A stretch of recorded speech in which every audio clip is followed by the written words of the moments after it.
Hello students, today we will see an important lesson of class 6, that is fiber to fabric. If you see the ancient times, the skin of dead animals are used by the ancient people to cover their body. So here you can see these people are covering their body with the animal skins. So after so many years after, they used grass and bark of trees to cover their bodies. So now we are having so many fibers, that is there are three types of fibers are there: dietary, natural and synthetic. Under dietary, nothing but these are the fibers derived from fruits, vegetables, nuts and grains. But there is no use by using these dietary fibers. Coming to the natural fibers, natural means which are coming out from the nature, that is plants and animals. So plants means we can consider as cotton and jute, and from animals means sheep, goat, rabbit, etc. And synthetic fiber is the third category, that is which are coming out from the chemicals: nylon, rayon, terylene. All these will use to make yarn and finally the cloths. So first we will see the natural fibers, that is cotton. If you see the cotton fiber, firstly this is the cotton plant. You can see some cotton balls are there, and after that they will burst out by showing white color flowers, and you can see these are very soft, very fluffy, means spongy, and white cotton they are having the seeds. And this is the process how we will prepare the cotton. So from the cotton plant, first we will see the cotton balls will be there, and from these cotton balls we know these cotton balls will have the seeds. So the first thing is to separate these seeds. We can remove the seeds either by the help of our hand, or some modern machineries are also there. So this process of separation of seeds is called ginning. So there you can see in ginnery they will remove the seeds. So after that they will send into the mill. In the mill we will prepare the cotton threads. We can see yarn or thread. Okay, from this yarn or thread we will make it into the cotton cloth, and from this cotton cloth we can see different types of cloths will be available. So here you can see the uses of cotton fiber, that is cloths which are soft and breathable textile. We can use this cotton for preparing mattresses, quilts and pillows. So these are the uses. Next, coming to the second one, that is jute. You can see these jute fiber will come out from jute plant. In fact, these jute plants are generally they are cultivating in the West Bengal areas. So these jute plants you can see from the outer skin as well as from the stem we can get this jute. This outer skin is also called as ribbon. So main preference we will give to the stem of this jute plant. So we will make this stem to soak in this water for so many days. After that you can see the jute fiber will become very loose. So by using these jutes we can prepare so many things like sacks, coarse cloth, hessian cloth, area rugs, chair coverings, curtain, even jute bags. So like that so many uses these jute have. Coming to the wool which is a natural fiber coming out from the animals. So here you can see from the sheep we are getting the fibers, but we are not able to use them directly. We all know wool can be used for preparing sweaters, shawls and all. So these are having all these process, that is shearing, scoring, sorting, dyeing. First, coming to the shearing, the process of removing fleece and the thin layer of the skin from the sheep body is called shearing. That means on the sheep we will have that fleece, no? So we will remove that. This process of removing is called shearing. So we have to remove the skin of the sheep mainly in the hot weather only. So if we done in hot weather, it doesn't harm sheep. But if you do this process in the winter, it can harm the sheep.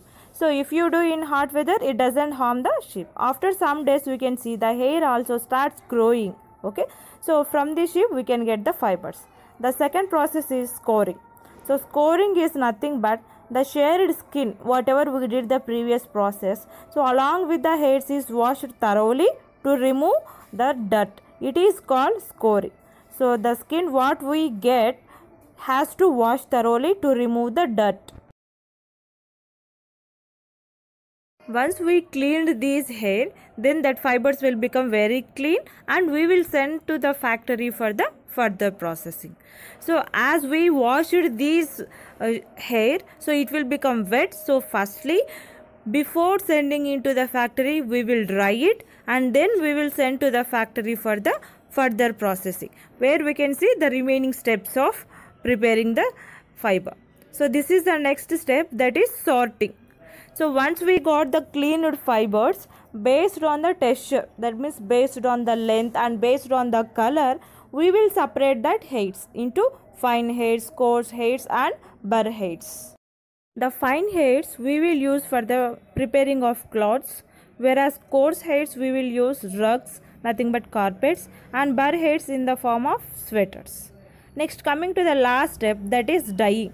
Dyeing is nothing but coloring. So naturally we will add color to these fibers, whether it may be white, brown, black or different colors we can use, and we can dye and straighten, coop and roll, and finally we will make it as yarn.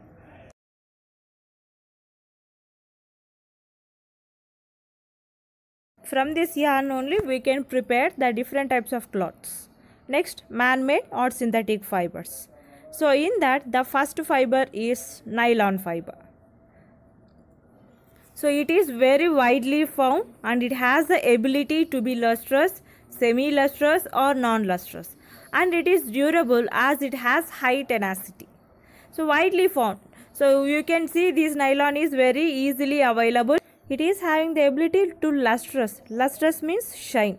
It can show as a shining surface, or if we add some chemicals it can be semi-lustrous, that means less shine, or even it doesn't have any shine also. So next property is excellent abrasion resistance. Abrasion resistance is nothing but scratch resistant. If you see these cloths, it doesn't have any scratches. Next property, they are heat resistant, that means they are able to resist the heat.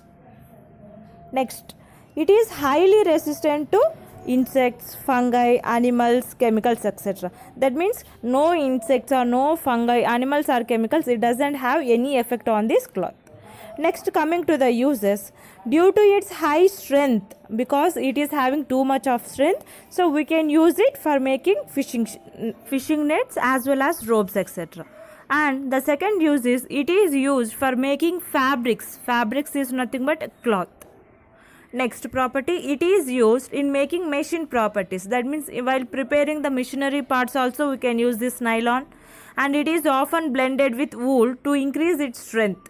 That means if we mix with the wool, we can increase its strength. Already nylon is more stronger, and if you blended means mixed.